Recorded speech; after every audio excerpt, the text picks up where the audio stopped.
Power lah kau.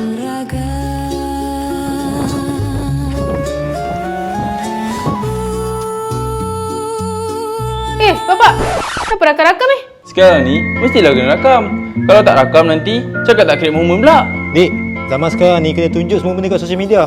Barulah orang tahu yang bapak sayang adik, bapak sayang abang. Bapak, cantiknya beg Mami Hana ni. Kalau Sarah nak boleh tak? Sebab beg sekolah Sarah dah koyak lah. Allah kesiannya dia. Oh ya. Apa tu? Apa? Tak ada.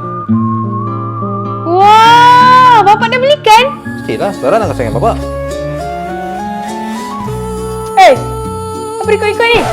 Ya, kena create momen. Bang, untuk kau pun bapak belikan beg Mami Hana. Oh yo, smart oh! Bapak, Sarah pergi tuition dulu. Bapak, beg Mami Hana ni bagus lah. Best! Tulang belakang Sarah tak sakit. Beg dia pun cantik. Dalam dia luas, banyak ruang. Sebab tu lah bapak belikan adik beg Mami Hana. Tak sakit bahu, tak sakit badan. Senyum dik, senyum. Beg Mami Hana.